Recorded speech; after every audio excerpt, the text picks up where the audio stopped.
સમય વિદ્યાર્થી good morning.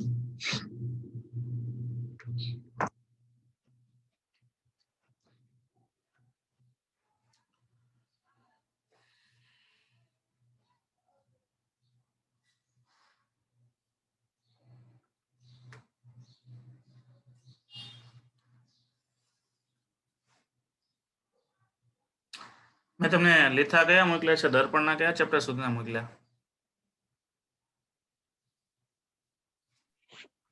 Chapter 7 ના મોકલા, 8 માં નથી મોકલા. દર્પણના હા, એ તમને નહીં ખબર પડે દર્પણના કયા છે ને. પેલા અલા વધારે 300 MCQ એટલે MCQ છે એ દર્પણના છે ને? ના, 300 જે મોટા એમસીક્યુ છે ને એ ફ્લોક્સી સોફ્ટવેરના છે, અને નાના એમસીક્યુ હોય ને તો આ પીરિયડ પૂરો થાય ને ટેલી કરીને મને મેસેજ કરી દેજો. નાના એમસીક્યુ હોય ને ઓછા 100 ની અંદર એ દર્પણના હોય.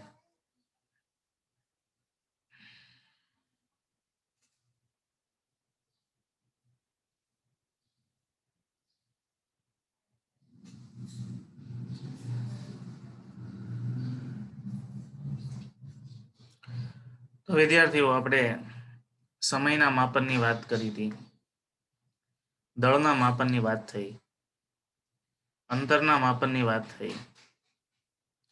કોઈ પણ માપન આપણે કરતા હોઈએ ત્યારે એ માપનની ચોકસાઈ કેટલી હોય, સચોટતા કેટલી હોય, એની વાત કરવાની છે. માપનની ચોકસાઈ એને એક્યુરેસી કહેવાય, અને સચોટતા એને પ્રિસિઝન કહેવાય. Accuracy and precision of a measurement.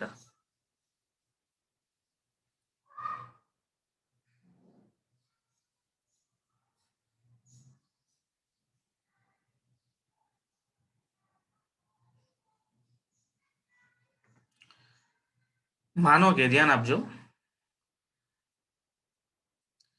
આ બે શબ્દો સમજવા માટે હું તમને એક બહુ સાદું ઉદાહરણ, નાનું એવું ઉદાહરણ આપું છું. દાખલા તરીકે તમારી પાસે કોઈ એક વસ્તુ છે જેમનું અંદાજિત લંબાઈ 10 સેન્ટીમીટરની છે.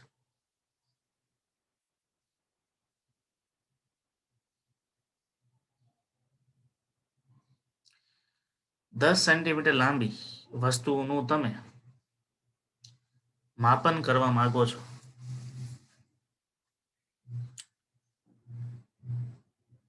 માપન કરવા માટે એક તમારી પાસે મીટર ટેપ છે, બીજી તમારી પાસે સેન્ટીમીટર ટેપ છે, અને ત્રીજી તમારી પાસે મિલીમીટર ટેપ છે. મીટર ટેપ હોય એમાં સૌથી નાનામાં નાનો અંક મીટર સુધીનો હોય, પછી મીટર થી મોટો અંક હોય કિલોમીટરનો. સેન્ટીમીટર ટેપ હોય એનીમાં આમ લંબાઈ તો એની ઘણા હોય, પણ એની અંદર આંકા જે આપ્યા હોય ને એ સેન્ટીમીટર સુધીના જ આંકાઓ આપ્યા હોય. સામાન્ય રીતે તમારી પાસે જે ટેપ છે, મોટાભાગના ફૂટ પટ્ટીનો યુઝ કરે છે, એમાં સેન્ટીમીટરના અંકનો આપ્યા છે અને સેન્ટીમીટરની વચ્ચેના અંકનો પણ આપ્યા છે, એટલે મિલીમીટરના પણ અંકનો આપ્યા છે. મિલીમીટરથી નાના અંકનો પછી ટેપ ઉપર પ્રિન્ટ કરી શકાતા નથી. કઈ રીતે કરવા? અને તમારી પાસે ફૂટપટ્ટી હોય, એ ફૂટપટ્ટીમાં સેન્ટીમીટરની વચ્ચે મિલીમીટરના આંકાઓ છે, તો 1 સેન્ટીમીટરમાં મિલીમીટરના આંકાઓ નાના નામ દોરેલા હશે. તો એની અંદર પાછા 10 કાપા કરવા હોય તો એ ક્યાં ડ્રો ક્યાં કરવા? એની જગ્યા જ નથી રહેતી.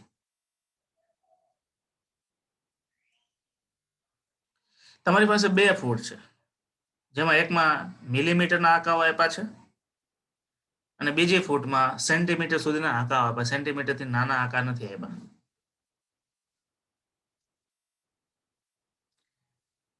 તો જે મિલીમીટરના આંકાવાળી ફૂટ છે ને એની સચોટતા વધારે છે. શું કામ? કે તમે મિલીમીટર સુધીનું સચોટતા પૂર્વકનું માપન કરી શકો છો. પણ સેન્ટીમીટરની ટ્યુબ છે એ સેન્ટીમીટર સુધીનું જ માપન કરી શકે, કારણ કે નાનામાં નાનો આંકડો સેન્ટીમીટરનો છે. એટલે એનાથી નાનું અંતર તમારે માપવું હોય, સેન્ટીમીટર કરતા મોટું ગમે તેટલું માપી શકો, કે 1 મીટરને માથે 5 સેન્ટીમીટર, 1 મીટરને માથે 10 સેન્ટીમીટર, 1 મીટરને માથે 3 સેન્ટીમીટર. પણ એ સેન્ટીમીટરની ઉપર થોડું જતું હોય તો તમારે 1 મીટર ની માથે એટલા સેન્ટીમીટર ને માથે એટલા મિલીમીટર એવું પણ દર્શાવો, પણ મિલીમીટરનો આંકડો જ નથી એટલે મિલીમીટર દર્શાવી ન શકો. જ્યારે તમારી પાસે જે ફૂટ પટ્ટી છે એની મદદથી તમે મીટરનું માપ કરી શકો છો, સેન્ટીમીટરનું માપ કરી શકો છો, અને માથે સેન્ટીમીટરની સાથે એટલા છે ત્યાં સુધી તમે સચોટતાથી કહી શકો છો. તો સચોટતા છે ને એ મેઝરમેન્ટ ની પદ્ધતિ ઉપર નહીં, પણ મેઝરમેન્ટ તમે શેનાથી કરો છો એના ઉપર આધાર રાખે. જેનાથી તમે માપન કરો છો, પછી દળનું માપન હોય, લંબાઈનું માપન હોય. માનો કે તમારી પાસે કોઈ વજન કાંટો છે, એ વજન કાંટો કિલોગ્રામ સુધીનું માપન કરી શકે છે, અને બીજો તમારી પાસે વજન કાંટો છે એ કિલોગ્રામનું માપન કરી શકે, સાથે સાથે ગ્રામનું પણ માપન કરી શકે છે. તો તમે કહી શકો કે આ વસ્તુનું વજન એટલા કિલોગ્રામ ને માથે એટલા ગ્રામ છે. જેમાં કિલોગ્રામનું માપન હોય એમાં શું થાય, ખાલી કિલોગ્રામ જ બતાવે, પછી માથે કેટલા ગ્રામ છે, માથે કેટલા મિલીગ્રામ છે ના બતાવે. તો સચોટતા છે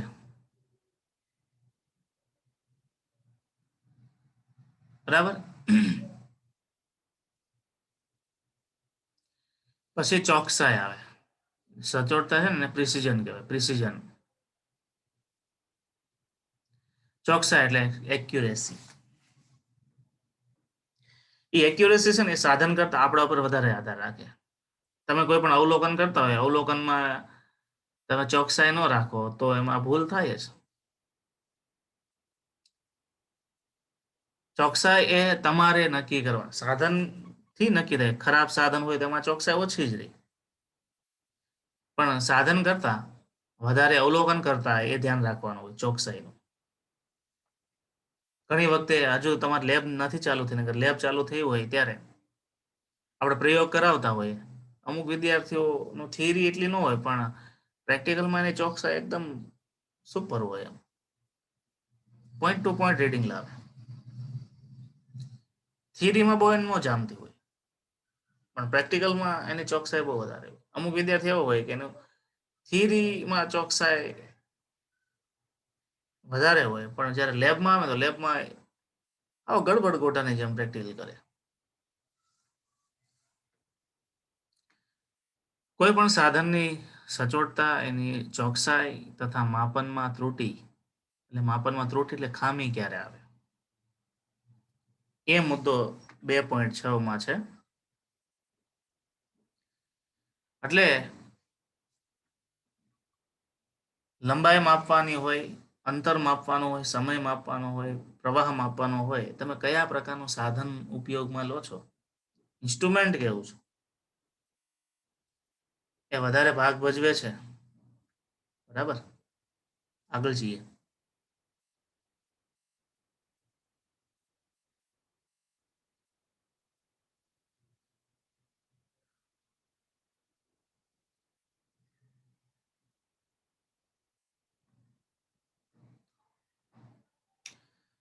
સાધનની સચોટતા અને ચોકસાઈની વાત આવે છે.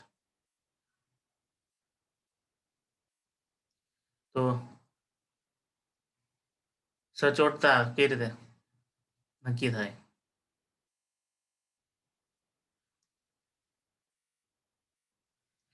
તો સચોટતા માટે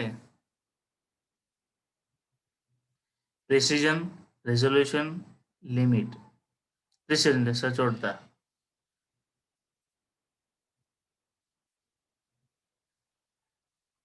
રેઝોલ્યુશન એટલે એની મર્યાદા. કોઈ સાધન વડે કેટલું નાનામાં નાનું મૂલ્ય માપી શકાય છે તેને તે સાધનની સચોટતા કહેવાય. મેં તમને કીધું ને એ પ્રમાણે. દાખલા તરીકે કોઈ કાગળની જાડાઈ છે એ ફૂટ પટ્ટીથી માપવામાં આવે તો તેનું મૂલ્ય 1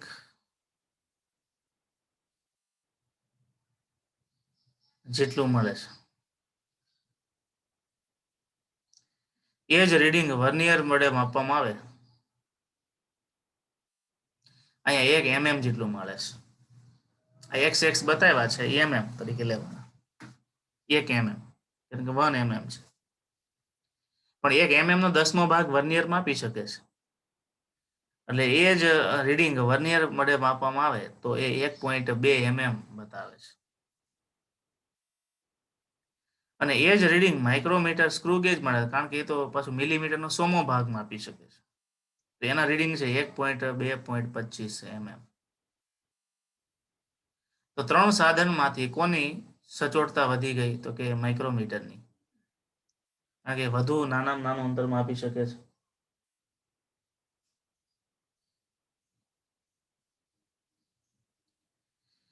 માઇક્રોમીટરના રીડિંગ સૌથી વધુ સચોટ છે. એને કહેવાય પ્રિસિઝન રેઝોલ્યુશન લિમિટ એટલે કે સચોટતા વિભેદન મર્યાદા. કે અહીંયા સુધી તમે ફિક્સ છો. જો માઇક્રોમીટર છે ને એના વડે રીડિંગ લીધું હોય ને તો એ એમ કે આની 1 mm છે અને માથે 0.2 છે અને એની માથે પાછું 0.5 છે. ત્યાં સુધી તમે ફિક્સ છો, એટલું જ રીડિંગ આવે.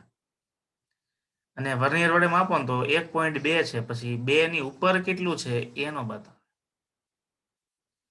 અને ફૂટ પટ્ટીથી માપ્યું હોય તો તમે કે 1 mm જેટલું છે, 1 mm ની માથે કેટલું છે એ ખબર નહીં.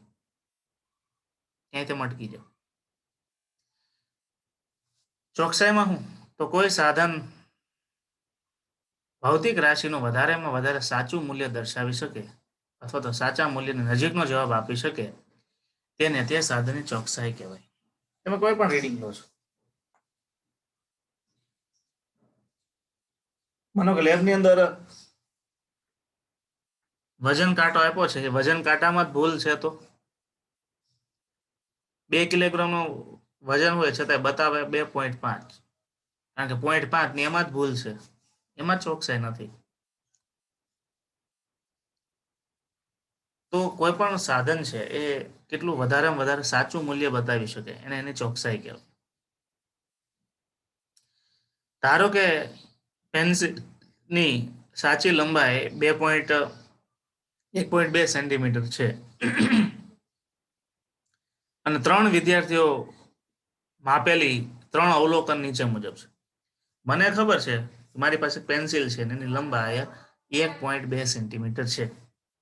એ પેન્સિલ હું અલગ અલગ 3 વિદ્યાર્થીને આપું કે ભાઈ લેતો, ભાઈ તું માપતો, બીજા વિદ્યાર્થી કે ભાઈ તું માપતો, ત્રીજા વિદ્યાર્થી કે ભાઈ તું આની માપ. તો પહેલો વિદ્યાર્થી જે માપે છે ને એમ કે સર આની લંબાઈ તો 1.3 છે. બીજો વિદ્યાર્થી કે સાહેબ આની લંબાઈ તો 1.1 છે. ત્રીજો વિદ્યાર્થી કે સાહેબ આની લંબાઈ 1.2.25 છે. તો 3 રીડિંગમાંથી વધુ ચોકસાઈ કોની થઈ? ત્રીજા વિદ્યાર્થીની. કારણ કે ખરેખર ઓરિજિનલ લંબાઈ કેટલી હતી? 1.2 અને સૌથી નજદીકનો આન્સર શું છે? 1.25. તો પ્રથમ 2 અવલોકનો કરતા ત્રીજા અવલોકનની ચોકસાઈ વધુ છે.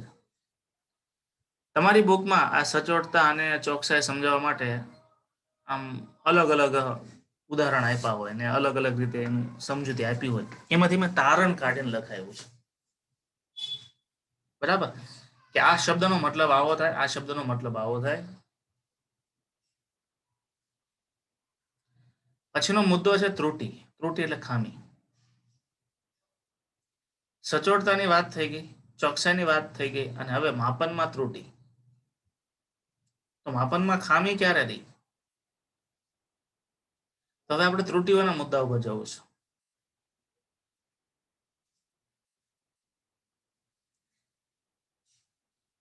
એટલે પહેલી વાત હતી સચોટતા, બીજી વાત હતી ચોકસાઈ અને ત્રીજી વાત આવે ત્રુટિ. એટલે અહીંયા તમારે લખવું પડે ત્રુટિઓ.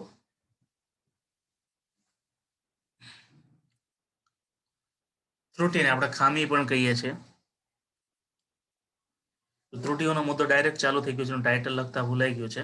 ત્રુટિઓ, માપનમાં ત્રુટિઓ એમ ટાઇટલ લખજો. અહીંયા આઈએમપી લખાય ને પેલા માપનમાં ત્રુટિઓ. અને એ જે ત્રુટિઓ છે એના બે ભાગ પડે છે. અવલોકનમાં ઉદ્ભવતી ત્રુટિઓ જેને આપણે ખામીઓ કહીએ છીએ અને બે ભાગમાં વહેંચવામાં આવે છે. નીચે મુજબ છે. પેલું વ્યવસ્થિત ત્રુટિ અને બીજું અવ્યવસ્થિત ત્રુટિ. તમને થાય ખામી તો ખામી જ કહેવાય. હવે એમાં વ્યવસ્થિત ને અવ્યવસ્થિત શું જોવાનું? ત્રુટિ છે તો અવ્યવસ્થિત જ છે ને, એમાં વ્યવસ્થિત થોડી હોય. એવું નથી. ખામીઓના પણ પ્રકાર છે, વ્યવસ્થિત અને અવ્યવસ્થિત. વ્યવસ્થિત ત્રુટિ ક્યારે હોય? દાખલા તરીકે તમારી પાસે જે ફૂટ પટ્ટી છે, ફૂટ પટ્ટી નો સ્કેલ છે એ ખોટો છે. એ ફૂટ પટ્ટી વડે તમે જેટલા બી રીડિંગ લો, બધા રીડિંગમાં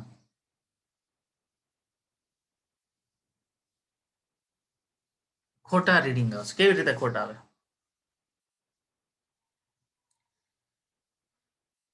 દાખલા તરીકે વજન કાંટો, ફૂટ પટ્ટી કરતા હું તમને વજન કાંટા નાખું. વજન કાંટો છે એ 2 ગ્રામ વધુ વજન બતાવે છે. 1 કિલોગ્રામ હોય તો 1 કિલોગ્રામ જગ્યાએ 1.2 કિલોગ્રામ બતાવે. 3 કિલોગ્રામ હોય 3.2 બતાવે. એટલે વજન કાંટાથી તમે જેટલું વજન કર્યું એ બધા જ અવલોકનમાં શું થયું? 2 ગ્રામનો વધારો ગયો કે નહીં? બધા જ અવલોકનમાં એક સરખો વધારો જાય 2 ગ્રામમાં. શું કામ? તો કે સાધનમાં ત્રુટિ છે એટલે વ્યવસ્થિત થઈ. વ્યવસ્થિત ત્રુટિમાં શું હોય કે જ્યારે અવલોકનમાં પ્રયોગ દરમિયાન એક જ દિશામાં ઘન અથવા ઋણ ત્રુટિ આવતી હોય તો તેવી ત્રુટિઓને વ્યવસ્થિત ત્રુટિ કહેવાય. શું કામ? વજન કાંટો જ 2 ગ્રામ વધારે માપે છે એટલે બધા અવલોકનમાં 2 ગ્રામ નો પ્લસ વધારો થયો કે નહીં? વજન કાંટો જો 2 ગ્રામ ઓછું જ માપતો હોય તો એના વડે લીધેલા અવલોકનો, એના વડે માપેલું વજન બધામાં 2 ઓછું જ આવે. એટલે એક જ દિશામાં ત્રુટિ હોય. કાકા બધામાં 2 નો વધારો થયો એટલે ધન થયું, અથવા તો બધામાં 2 નો ઘટાડો એટલે ઋણ થયું. આવી ત્રુટિઓને ઋણ ત્રુટિ કહેવાય અને એને વ્યવસ્થિત ત્રુટિ કહેવાય. તેના પાછળ 3 પ્રકાર છે: સાધનની ત્રુટિ, પ્રયોગ પદ્ધતિની ત્રુટિ અને વ્યક્તિગત ત્રુટિ. મેં તમને કીધું સાધન જ ખોટું છે,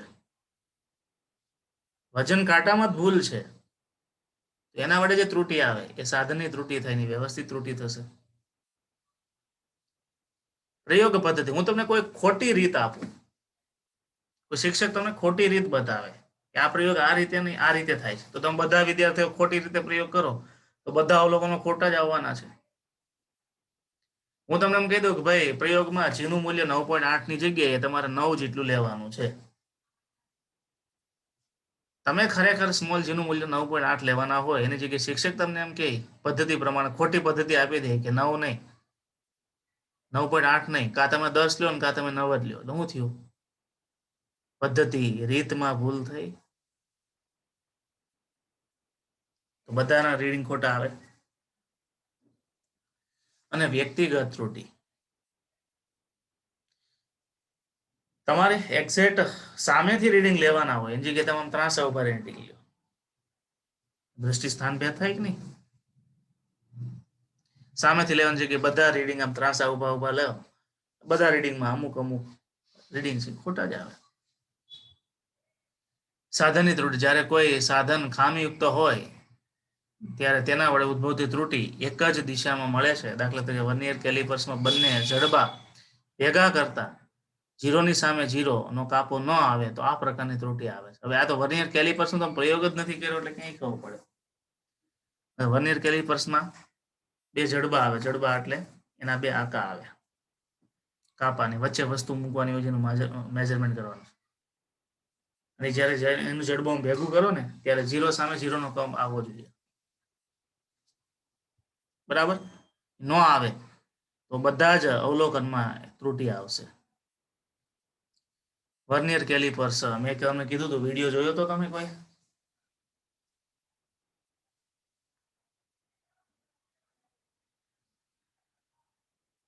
તો તમને ખ્યાલ આવે જડબું કોને કહેવાય વર્નિયર કેલિપર્સ નું.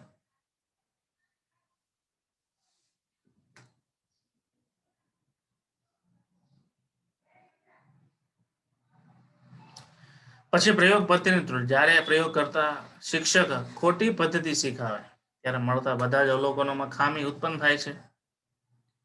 દાખલા તરીકે શરીરનું તાપમાન માપવા માટે થર્મોમીટરને બગલની જગ્યાએ મુખમાં મૂકવામાં આવે તો ત્રુટિ ઘટે છે.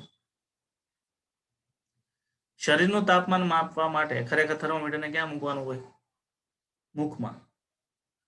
પણ આ કોરોના જેવું હોય તો એકબીજા મોઢામાં રાખે થર્મોમીટર, તો પછી એકબીજા વાયરસ બીજાને લાગે. એટલે મુખની જગ્યાએ વિદ્યાર્થીને ક્યાં બગલમાં રાખવાનું કે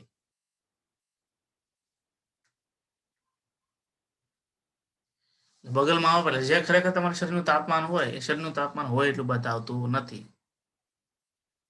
તાપમાન હોય એટલું ક્યાં જોવા મળે? મોઢામાં મૂકે ત્યારે. બરાબર, પણ મોઢાની જગ્યાએ તમે બગલમાં રાખ્યું એટલે ભૂલ આવવાની છે. વ્યક્તિગત ત્રુટિ. જ્યારે અવલોકન કરતા પોતાની બેદરકારીને લીધે અવલોકનોમાં ઉદ્ભવતી ખામીને વ્યક્તિગત ખામી કહેવાય. તમને કીધું છે તમારે બધાએ બેઠા બેઠા ઊભા રીડિંગ લેવાના છે. જગ્યાએ આમ ટેબલ લઈને બેસી જાય પછી ઊંઘતો રીડિંગ લેતો હોય. મને કે વોલ્ટ મીટરનું રીડિંગ લેવામાં દ્રષ્ટિ સ્થાન ભેદ દૂર કરવામાં આવે તો અવલોકન ખોટું મળે. તમારે ઘરે પાણીની મોટરમાં એ મીટર કાંટો ને વોલ્ટ મીટર કાંટો હશે. એને તમે સામે ઉભા રહો ને તો તમને 10 બતાવે, અને આ બાજુ બતાવે ને તો તમને 10 નું 15 બતાવે, આ બાજુ આમ ઉભા રહો ને તો 10 નું 5 બતાવે. દ્રષ્ટિ સ્થાન ભેદ. ઘડિયાળના કાંટાને તમે સામેથી જુઓ તો જ તમને પ્રોપર ટાઈમ બતાવે, પણ આમ સામેની જગ્યાએ થોડા ખસીને જુઓ તો કોઈ એના કરતા ટાઈમ વધારે બતાવે તો ઓછું બતાવે. બરાબર,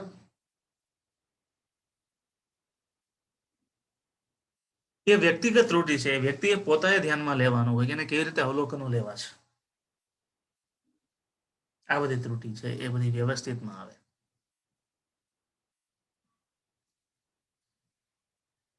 તમારી ટેક્સ્ટ બુકમાં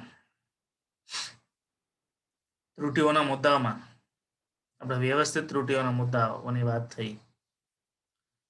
અવ્યવસ્થિત ત્રુટિ કોને કહેવાય? કે જે અવ્યવસ્થિત એટલે અનિયમિત હોય, એની કોઈ રીત ફિક્સ જ ન હોય.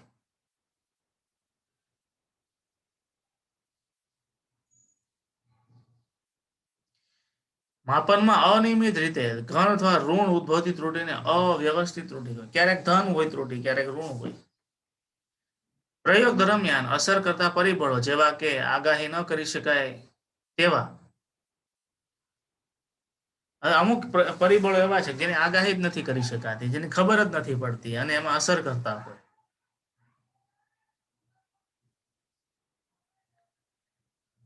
તેવા પરિબળો વડે ઉદ્ભવતી ત્રુટિ એ અવ્યવસ્થિત ત્રુટિ કહેવાય.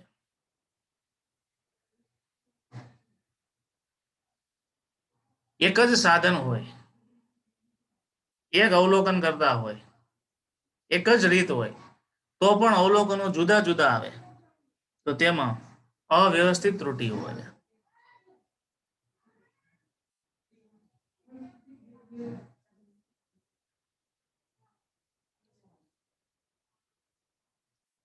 દાખલા તરીકે તમે જે જગ્યાએ પ્રેક્ટિકલ કરો છો એ પ્રેક્ટિકલ જે લેબ છે, માનો કે એક બેન છે સવારમાં પ્રયોગ કરે છે, ઉનાળાનો સમય છે, અને બીજી બેન છે બપોર પછી પ્રયોગ કરવા જાય છે. તો સવારમાં ઓરડાનું તાપમાન છે ઓછું હોય, નીચું હોય. બપોર પછી પ્રયોગ કરવા જાવ તો એના ઓરડાનું તાપમાન છે વધી જાય. તેમાં જો કોઈ વ્યક્તિ જવાબદાર નથી, કોઈ સાધન જવાબદાર નથી. શું જવાબદાર છે? વાતાવરણ, પરિબળ જ એવું છે જેની અસર થાય. એનો પ્રયોગ છે શિયાળાની સિઝનમાં કરતો, એનો પ્રયોગ છે ઉનાળાની સિઝનમાં કરો. એને સાધન હોય, એનો વિદ્યાર્થી હોય, એની રીત હોય, પણ આજુબાજુના વાતાવરણના ફેરફારને કારણે અવલોકનમાં ફેરફાર આવે. એ બધા અનિયમિત છે, જેને આગાહી ન કરી શકાય, જે ખબર જ ન હોય. બરાબર, ઘણા બધા એમાં અમુક એવા પ્રયોગો હોય બાયોલોજીમાં અને એમાં કે વાતાવરણની અસર થતી હોય, ગરમ વાતાવરણ હોય ને અચાનક માવઠું થઈ જાય, વરસાદ આવી જાય, ભેજનું પ્રમાણ વધી જાય. અત્યારે ભેજનું પ્રમાણ ઓછું હોય, સડનલી માવઠા જેવું થાય ને ભેજ વરસાદ પડે કે કમોસમી વાતાવરણમાં 2-3 દિવસ માટે ભેજ આવી જાય. 12માં અમુક પ્રેક્ટિકલ છે એ સિઝનેબલ હોય છે, એ અમુક સિઝનમાં જ કરવા પડે, તેનું એક રીડિંગ ન મળે. બાયોલોજીમાં એ ટાઈપના પ્રેક્ટિકલ આવે છે. ફિઝિક્સમાં કેમેસ્ટ્રીમાં એટલું બધું નથી પેલું અસર થતી.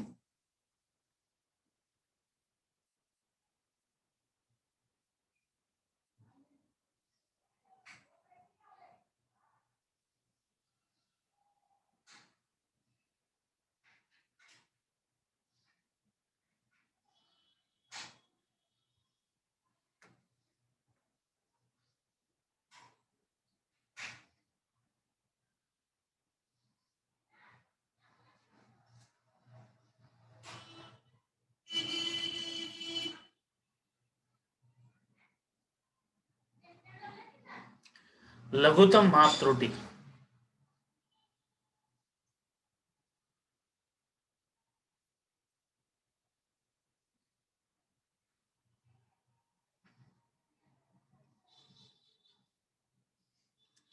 આમ તો એને લઘુત્તમ માપ શક્તિ લમાશ પણ કહેવાય છે. લમાશ, લઘુત્તમ માપ શક્તિ અને લઘુત્તમ માપ ત્રુટિ બે શબ્દો સમાન છે. તો લઘુત્તમ માપ ત્રુટિ કહેવાય, અને બાજુમાં લખી નાખો લીસ્ટ સિગ્નિફિકન્ટ LS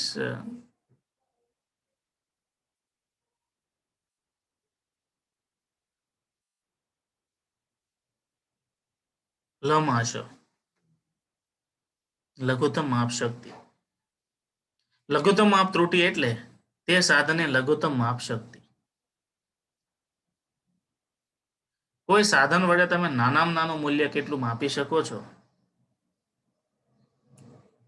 દાખલા તરીકે મીટર પટ્ટી હોય, મીટર પટ્ટીની મદદથી તમે 1 mm સુધીનું માપ માપી શકો.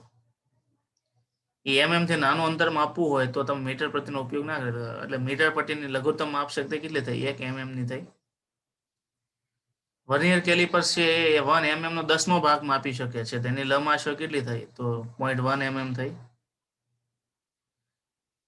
સ્પેરોમીટર ની મદદથી અથવા માઇક્રોમીટર સ્ક્રૂ ગેજની મદદથી તમે 1 mm નો 100મો ભાગ માપી શકો છો. એટલે એની લંબાઈ 0.01 થઈ. તો લંબાશ લઘુત્તમ માપ ત્રુટીને લઘુત્તમ માપ શક્તિ કહે છે. લઘુત્તમ માપ શક્તિને આપણે ટૂંકમાં લમાશ એવું બોલીએ છીએ, લઘુત્તમ માપ શક્તિ એવું બોલીએ છીએ.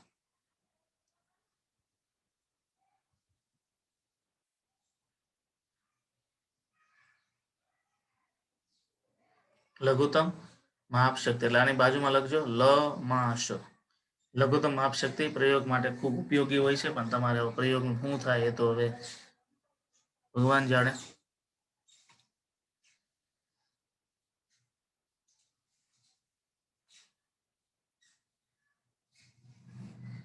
પછીનો જે મુદ્દો છે વિદ્યાર્થીઓ,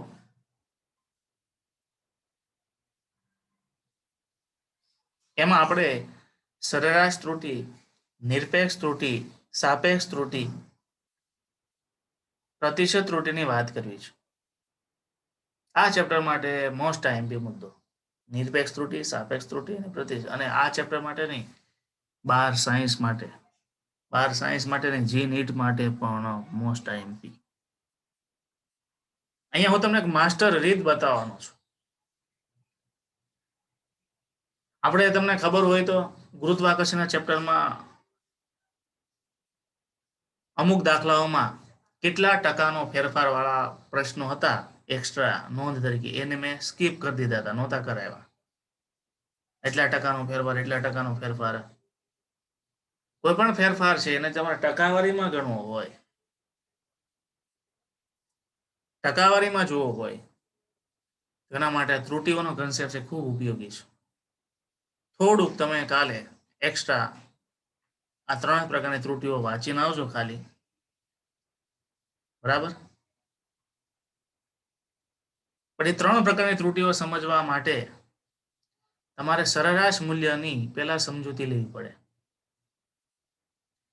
સરેરાશ મૂલ્યની જો તમે સમજૂતી લો તો તમને નિરપેક્ષ ત્રુટી, સાપેક્ષ ત્રુટી, પ્રતિશત ત્રુટી સમજાવી શકો. તો એ બધી વાત આપણે કાલે કરીશું. અહીંયા આપણે ક્લાસ પૂરો કરીએ. એટલે કાલનો પીરિયડ કોઈ બંક ન કરે, નહીં તો ત્રુટીઓ નહીં સમજાય. 12મું પૂરું થાય તો નહીં સમજાય. બરાબર? અને ત્રુટીઓને કેલ્ક્યુલેશન નહીં સમજાય.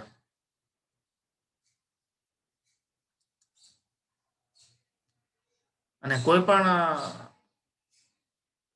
ફેરફાર ટકાવારીમાં તમને પૂછે એમસીક્યુમાં, તમને જો એક સિમ્પલ પ્રશ્ન પૂછું, અત્યારે તમે ગોથું મારી જાઓ. પૃથ્વીની ત્રિજ્યા છે, એના કરતા પૃથ્વીની ત્રિજ્યા જો અડધી થઈ જાય તો સ્મોલ g ના મૂલ્યમાં કેટલા ટકાનો ફેરફાર થાય? આવો મેં તમને પ્રશ્ન પૂછ્યો. હાલની પૃથ્વીની ત્રિજ્યા આરી જેટલી છે. જો એની નવી ત્રિજ્યા RE ડેશ બરાબર RE/2 જેટલી થાય, એટલે હાલની ત્રિજ્યા કરતા અડધી થઈ જાય, તો સ્મોલ g ગુરુત્વ પ્રયોગનું મૂલ્ય 9.8 છે. બરાબર, એની જગ્યાએ હવે કેટલા ટકાનો એમાં ફેરફાર થાય? આવો પ્રશ્ન પૂછવાની રીત તમે ગોતવા જાવ ક્યાંય ભેગું નહીં થાય. એ રીત પ્રતિશત ત્રુટીમાં ડાયરેક્ટ મળે છે. એટલે ખાસ કરીને કાલના પીરિયડમાં કોઈ બંક ન મારતા, નહીતર બહુ મોટો લોસ જશે. અહીંયા આપણે પૂરું કરીએ. તમને જે રીતે મેં વોટ્સએપમાં ટાઈમિંગ આપ્યો છે, ટાઈમિંગ પ્રમાણે તમારી MCQ ટેસ્ટ છે. બરાબર? અને મેં તમને જે લીથાઓ મોકલ્યા છે એમાંથી જ MCQ છે. એટલે એ પ્રમાણે થોડુંક રીડિંગ કરી લો. 3-4 કલાકનો સમય છે તમારી પાસે. જય સ્વામિનારાયણ.